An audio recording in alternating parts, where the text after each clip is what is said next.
पार था उसको आपने भाग्य विधाता बना करके विधानसभा में बैठा दिया, तो ये क्या करेंगे? ये अपराध करेंगे।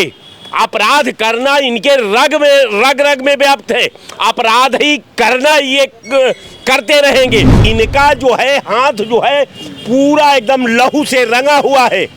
ये वही काम करेंगे जो हमारा संविधान इजाजत नहीं देगा। ये वही काम करेंगे जो जनता इजाजत नहीं देगी। ये वही काम करेंगे जो हमारी परंपरा इजाजत नहीं। दुर्भाग्य तो तब हो जाता है जब जिस सदन का हम मूल्यांकन करते हैं, अगर सदन के मानक पर अगर इनके सामाजिक सेवा की बात करते हैं तो इस विधा पर मुझे तरस आती है, इस सिस्टम पर तरस आती है, यहाँ के लोगों का भाग्य विधाता के मोहर पर तरस आती है। सड़क से लेकर संसद तक एक विषय पर चर्चा हो रही है और वो विषय है नीट पेपर लीक। और नीट पेपर लीक को लेकर उत्तर प्रदेश से एक बड़ी खबर सामने आई है। आपको बता दें कि जो यूपी कैबिनेट के मिनिस्टर हैं ओम प्रकाश राजभर, उनकी पार्टी सोहेल देव भारतीय समाज पार्टी यानी सुभाषपा के विधायक बेदी राम का नाम सामने आया है। इसी विषय पर हम आज चर्चा करेंगे। हमारे साथ कई जनता मौजूद है, आइए इनसे बात करते हैं। सर, आपका नाम? विनोद राय हमारा नाम। विनोद जी, बेदी राम का नाम सामने आया है जो कि सुभाषपा के विधायक है, पेपर लीक को लेकर, इस पर क्या कहेंगे? देखिए, वो किस पार्टी के विधायक हैं सवाल इस बात का नहीं है। जितने आपके पास विधायकों की संख्या है, किसी भी दल के विधायक की मैं बात करता हूं, कोई सपा बसपा या भाजपा या कांग्रेस की मैं विधायकों की बात नहीं करता। पहले नेता विधायक तब होता था जब वो तपता था, जब आधा जिंदगी वो गुजार देता था जनता के बीच में चटाइयों पर सो करके, तो जनता एक बार उसके रहम करके, उस पे भरोसा करके, उसके सेवा का आवेज में उसको एमपी एमएलए बना देती थी। और वो समझता था कि राजनीति में राजनीतिक मूल्य क्या होता है, नेता का आचरण क्या होता है, सामाजिक व्यवहार क्या होता है, वर्तमान संविधान के प्रारूप में एक जनप्रतिनिधि का भूमिका क्या होती है, उसको जानकारी होती थी। लेकिन दुर्भाग्य तो तब हो जाता है जब जिस सदन का हम मूल्यांकन करते हैं, अगर सदन के मानक पर अगर इनके सामाजिक सेवा की बात करते हैं, सर्वदलीय मैं विधायकों की बात कर रहा हूं, जनप्रतिनिधियों की बात कर रहा हूं, तो इस विधा पर मुझे तरस आती है, इस सिस्टम पर तरस आती है, यहाँ के लोगों का भाग्य विधाता के मोहर पर तरस आती है कि जो कल तड़ीपार था उसको आपने भाग्य विधाता बना करके विधानसभा में बैठा दिया, तो ये क्या करेंगे? ये अपराध करेंगे। अपराध करना इनके रग में व्याप्त है।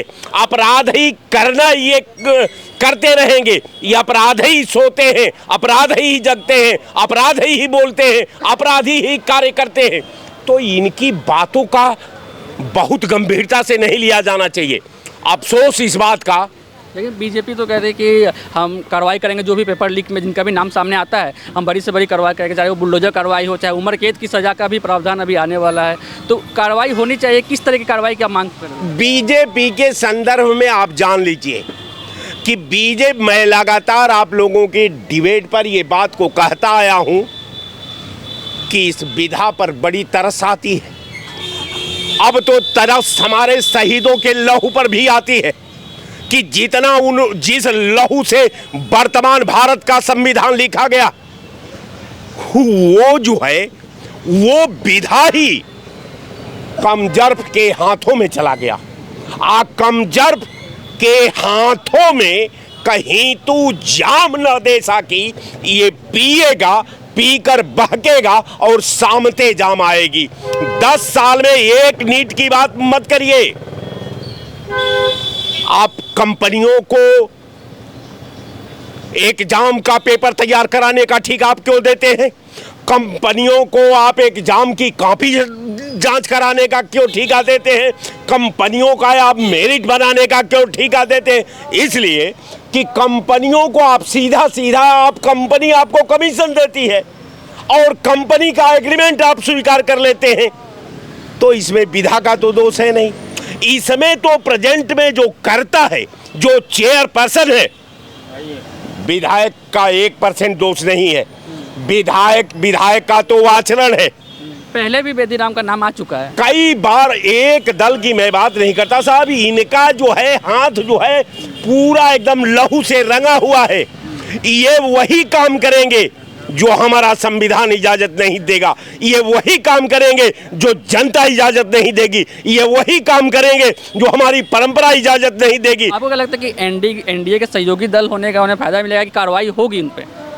अब तक क्यों नहीं हुई? अब तक उस विधायक के खिलाफ वर्तमान सरकार ने क्या कार्रवाई की? सवाल तो यहाँ है कि अगर उसमें नाम आ गया होता है आपका, तो अब तक आपका घर पर बुलडोजर चढ़ गया होता, आप जेल में होते, आपका परिवार जेल में होता। मतलब आपका कहना है कि एनडीए के सहयोगी दल है इसलिए उन्हें लाभ मिल रहा है?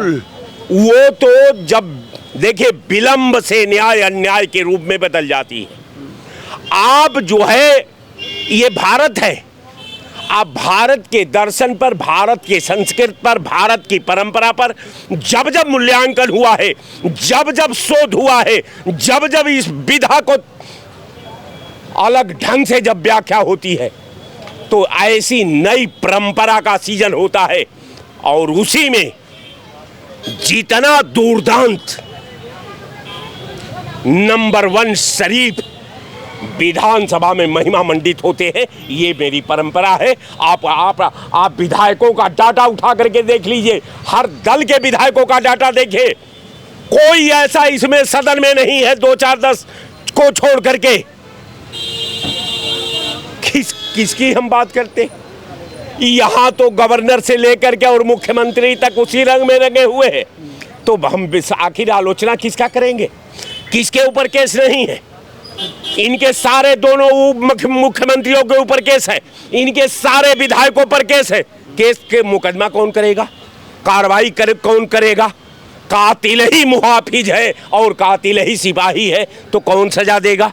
नहीं सजा देगा। ये सजा तब होती जब इनको ये पता चल जाता कि ये व्यक्ति जो है सपा से इन्वॉल्व था, ये व्यक्ति जो है कांग्रेस से इन्वॉल्व था, ये व्यक्ति जो है इंडिया गठबंधन के अलग दलों से इन्वॉल्व था, तो अब तक उसके घर पर बुलडोजर साहब चढ़ गया होता। इस सरकार से 15 साल में देश का ये सरकार ने उतना नुकसान किया है जितना 45 साल 50 साल में दूसरी सरकारों ने नहीं किया है। सारे नौजवान 10 साल से सड़क पर हैं, सारे लोग चाय और पकौड़ा की बात करने वाली सरकार न अभी चाय बेचने वाले हैं। कल दुकानदारों से जाकर के पूछ लीजिए चैनल पर कि 1-1 हज़ार रुपया 5-5 हज़ार रुपया वसूला जा रहा है। ये जहां मुख्यमंत्री बैठते हैं वहां जो है नगर निगम ने 1-1 हज़ार रुपया डंके की चोट पर लिया है। ये क्या है? ये कौन विधान है आपका? ये किस संविधान से भारत चल रहा है आपका? नहीं साहब, नहीं। ये साहब ये नहीं हो सकता। रह गया सवाल कि आप राजा हैं, जिस तरह आप सिस्टम चलाना चाहते हैं, जब सबको एतराज नहीं है, जब किसी के बच्चों को नौकरी नहीं चाहिए, जब किसी के बच्चों को उद्योग धंधा नहीं चाहिए, जब किसी के बच्चों को जीवन यापन करने का सलीका नहीं चाहिए, तो अगर आपका गुजर हो सकता है तो मैं दावे के साथ कहता हूं कि मेरा भी गुजर हो जाएगा। जिस विधा में आप जिंदा रह सकते हैं 1 लाख कमा करके, उस विधा में मैं अपने कासा में भीख मांग करके आपके साथ रात बिता लूंगा, लेकिन सैद्धांतिक जंग आपके खिलाफ जारी रहेगी। जो मेरा धर्म भी है, जो मेरा संविधान भी है, जो मेरा विधि विधान भी है और जो भारत की परंपरा है। जय हिंद। नहीं, अभी बताया इन्होंने, कार्रवाई तो होनी चाहिए, लेकिन चूंकि वो गठबंधन में है, माननीय योगी जी के साथ है, तो इसलिए उनकी कार्रवाई नहीं हो रही है। यही नहीं, इनका ही नाम नहीं आया है, और भी नाम आए हैं नीट में। इसमें जो है कम से कम 2000 करोड़ रुपया का गबन हुआ है।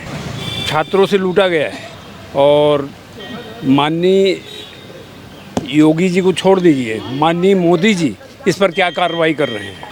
हमारा जो प्रधान बने हैं शिक्षा मंत्री, वो इस पर कोई कार्रवाई नहीं कर रहे हैं, जांच कर रहे हैं। क्या जांच बैठा रहे हो आप? तो जो ये गबन किए हैं हजारों करोड़ रुपए का, तो वो कैंडिडेटों को कहेंगे कि भाई हमने तो कुछ किया नहीं, निरस्त तो सुप्रीम कोर्ट ने किया है, तो उनके पैसे भी डूब जाएंगे वो। ये सरकार केवल जो है भ्रष्टाचारियों का साथ दे रही है और इसमें कुछ नहीं है। क्या मांग है कार्रवाई को लेकर, क्या कार्रवाई होनी चाहिए? भाई कार्रवाई विधायक के बारे में बेदीराम को क्या कार्रवाई होनी चाहिए? देखो, खाली फिर वही आप बेदीराम के ऊपर जा रहे हैं। नहीं, पूरा सिस्टम तो है ही, लेकिन जिस तरह से यूपी के एक विधायक का नाम सामने आया है, उस पर आपकी क्या मांग है, किस तरह से कार्रवाई करनी चाहिए? माननीय योगी जी को सोचना चाहिए। आप कहीं भी बुलडोजर चला दे रहे हैं, इस विधायक के ऊपर क्या कर रहे हैं? भाई उसको भी न्यायिक हिरासत में लीजिए ना, और कड़ी जांच होनी चाहिए। इसमें और कौन से तार जुड़े हैं? विधायक अकेला तो होगा नहीं, तो उस पर कड़ी कार्रवाई होनी चाहिए। हम कड़ी कार्रवाई की मांग करते हैं और परीक्षा को निरस्त किया जाए। जांच हो अच्छी तरह से, जांच हो, परीक्षा को निरस्त कर दें, दोबारा से डेट कोई रखी जाए जो कि ताकि बच्चों को न्याय मिले। तभी हमने आम जनता से बात की। इनका साफ तौर पर कहना है कि जिनका भी नाम आया है, चाहे वो बेदीराम हो या चाहे सिस्टम में कोई भी हो, उन पर सख्त से सख्त कार्रवाई होनी चाहिए। न्यूज़ नाउ भारतवर्ष के लिए मैं अजीत राय।